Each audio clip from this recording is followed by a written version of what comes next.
Peut-on espérer un Gear 6 dans la suite de One Piece? Et oui, le manga est actuellement dans son arc final, donc certains fans se demandent comment Luffy pourra vaincre ses adversaires finaux que représente le gouvernement mondial, Barbe Noire ou Demon. Donc pour cela, certains fans envisagent justement le Gear 6 qui ferait office de power-up afin qu'il puisse surpasser ses adversaires en question. Mais d'autres fans espèrent une nouvelle évolution du Gear du fait qu'ils sont déçus par le Gear 5, dans le sens où oui, lorsque Luffy combat en Gear 5, ça devient clairement un épisode des Looney Tunes. Donc personnellement, j'étais beaucoup enchanté par l'idée au départ d'un petit peu se différencier des mangas classiques où c'était la grosse bagarre, je deviens plus méchant quand je me transforme. Également, cette transformation est ce qu'il y a de plus cohérent avec le manga et le personnage.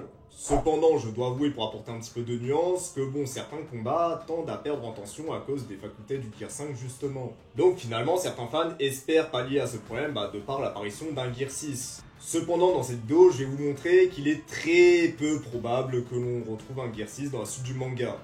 Et ça, je vais vous le prouver en 3 points. Et oui, en dehors du fait que l'on a appris la réelle nature du fruit de Luffy au moment de l'évolution Gear 5, on a également appris que Luffy était en réalité un Zoan et non un Paramecia. Et on a également compris que le Gear 5 représentait l'éveil de ce fruit du démon qui est le fruit de l'humain version Nika. Donc vous l'aurez compris, étant donné que Luffy a atteint son stade d'éveil de fruit du démon, il n'est pas envisageable qu'il ait un power-up de ce côté-là, parce qu'au final, il a fini le jeu côté fruit du démon si vous préférez. Donc théoriquement, et ce que l'on sait du manga, il est impossible que le fruit puisse gagner en puissance au-delà de l'éveil. À moins qu'Eiichiro Oda introduise une nouvelle mécanique de dernière minute, mais ça gâcherait le rythme du manga étant donné qu'on est dans l'arc final et qu'on a un petit peu autre chose à foutre que d'introduire de nouvelles mécaniques. Déjà que l'introduction des chevaliers divins était très foireuse. Étant donné que tous les gears du manga ont été introduits par une nouvelle manière d'appréhender son fruit du démon, comme je l'ai dit au stade d'éveil, je ne vois pas ce qu'il peut faire de plus à part continuer à faire ce qu'il fait en Looney Tunes. Et même en admettant que Luffy puisse améliorer ses facultés de fruit du démon au-delà de l'éveil, concrètement, le Gear 5 est déjà un pouvoir extrêmement pété, voire si je peux me permettre, le meilleur pouvoir de tous les mangas confondus. Parce que oui, tu transformes ta série en épisode des Looney Tunes, plus rien n'a d'incidence sur toi parce que la philosophie du Gear 5 c'est finalement tout prendre au second degré, donc même les conséquences physiques et physiologiques. Et je suis persuadé que Luffy peut même transformer l'eau en caoutchouc, donc finalement annuler la faiblesse des fruits du démon. Voilà, vous l'aurez entendu ici en premier, si ça arrive. En dehors du fait que le pouvoir soit extrêmement puissant, voire surcheaté, c'est qu'également il ne représente techniquement aucune limite. Ce n'est pas un concept fixe comme le feu, le temps, la glace et tout bazar. Ici, la seule limite, c'est de pouvoir déformer son environnement tel de la pâte à modeler. En ayant la mentalité de Luffy et en comprenant ce que veut faire Oda avec le personnage, on comprend que Gear 5 représente un petit peu l'idéal pour Luffy et pour Oda qui peut faire absolument tout ce qu'il veut en termes de pouvoir, de combat, de mise en scène. Donc surpasser ce qui va au-delà de l'imagination, là ça commence à devenir un bordel philosophique. Donc vous comprenez que ça devient très compliqué d'envisager un power-up à ce fruit du démon. Et enfin, si vous aviez 2-3 espoirs en la théorie d'un Gear 6, je vais vous sortir cet argument qui va vous éteindre. Luffy a toujours été associé au chiffre 5, de par sa date de naissance, ou de par son fruit du démon qui se dit Gomu, dont la partie Go veut dire 5 en japonais. Pourquoi ce détail a de l'importance? Parce que pour moi, il n'y a pas plus forte symbolique que de donner la forme finale de Luffy ayant le chiffre symbolique de ce même personnage. Donc concrètement, associer au Gear 5 à une forme finale, c'est ce qui aurait de plus logique sachant que Luffy est associé à ce même chiffre. Bon, concrètement, cet argument n'a pas tant de poids que ça, cependant associé à ce que j'ai dit précédemment, en fait, c'est un petit peu la petite balayette finale histoire de bien tout terminer. Et c'est pour cela que je pense qu'on doit vraiment se mettre en tête le fait que le Gear 5 soit l'apothéose du fruit du démon de Luffy. Mais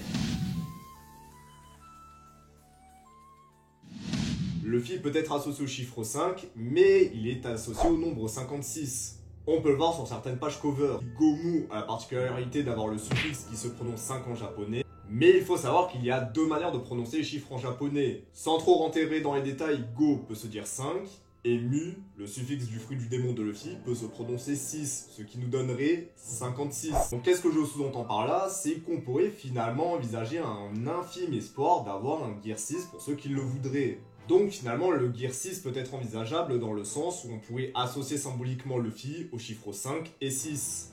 Mais la subtilité, c'est que le Gear 6 ne serait pas un power-up, mais serait plutôt une forme alternative au Gear 5, un petit peu comme les formes du Gear 4. Là, on va rentrer plutôt dans la phase théorie d'imagination. On pourrait imaginer que ce Gear 6 soit une contrepartie malveillante du Gear 5.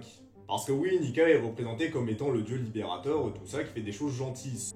Donc finalement faire en sorte que Luffy ait une forme associée à son de libérateur complètement bon, ce serait logique pour un protagoniste. Mais l'une des faiblesses du Gear 5, c'est la mentalité qu'a Luffy lors de cette transformation, c'est-à-dire qu'il ne prend absolument rien au sérieux, qu'il veut absolument rigoler. Et franchement, imaginez le Gear 5 possédé par n'importe quel autre psychopathe, ça ne serait pas la même affaire concernant les combats.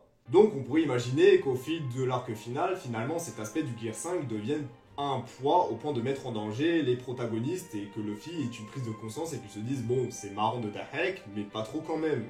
Et c'est pour ça qu'on pourrait imaginer un Gear 6 malveillant avec deux options, soit en mode sérieux, bon ce serait un petit peu cliché des mangas classiques mais avec un peu de subtilité ça peut passer, ou deuxième option en faire un putain de farfadet malicieux des enfers, c'est-à-dire qu'il fasse tous les gros coups de putine inimaginables pour arriver à ses fins, et qu'on ait finalement ce décalage entre le fait que Luffy rigole de sa malice et que ce qu'il provoque soit vraiment des actes de gros bâtards, comme par exemple arracher le globe aux couleurs d'un personnage au point de carrément lui arracher l'œil. Donc la philosophie de Luffy en mode Nika est d'être libre, pas forcément d'être bon, donc finalement ça peut mettre en avant certains mauvais côtés de ce surplus de liberté.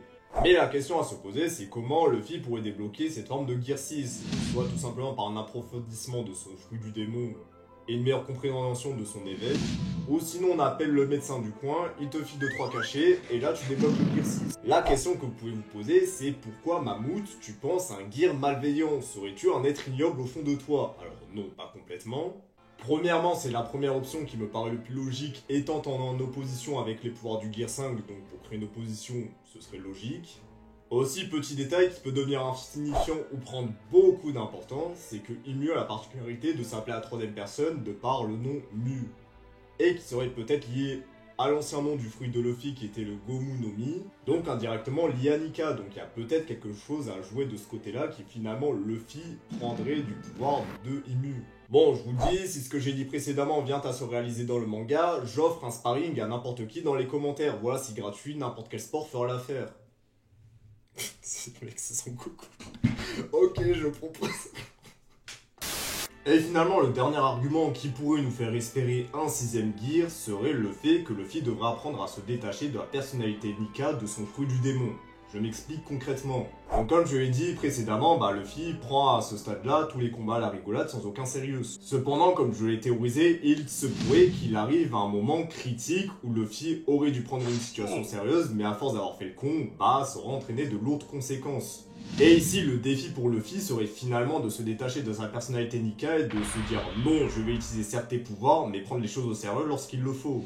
À plusieurs reprises dans le manga, on nous a présenté les fruits Zoan comme étant particuliers dans le sens où ils posséderaient leur propre personnalité. Donc on peut imaginer qu'à ce stade du manga, en fait, Luffy subirait les problèmes de son fruit du démon, de par le fait que la personnalité Nika de son fruit prenne complètement le dessus au point de contrôler Luffy indirectement. Même si à ce stade, ça ne présente aucune conséquence, on peut imaginer pour la suite que ça ne deviendrait pas la même chose. Et ça permettra à Luffy de se détacher de la personnalité Nika et de faire en sorte qu'il puisse écrire sa propre histoire en étant Monkey D. Luffy, l'homme qui sera devenu roi des pirates en libérant ce monde. Alors de vous à moi à vous.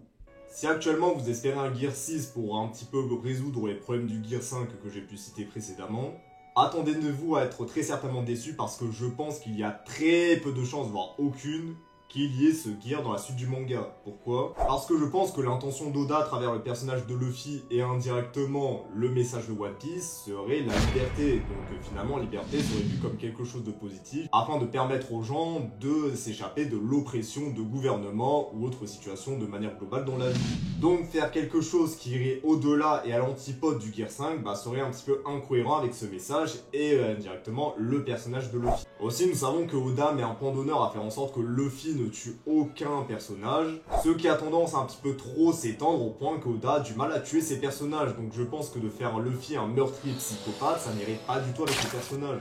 Également, j'ai présenté une alternative au Gear 6 plus sérieuse, voire plus malveillante, mais honnêtement, ce qui pour moi fait l'une des forces du Gear 5, c'est que ça se différencie beaucoup de tous les mangas actuels, où lorsque le héros doit gagner en puissance, il devient plus sérieux, voire plus méchant à certains moments, qu'il est possédé par un démon, je sais pas quoi, qui refait surface, et qu'il dompte à force de ce démon. En faisant ça, j'ai résumé les 3/4 des mangas de cette terre.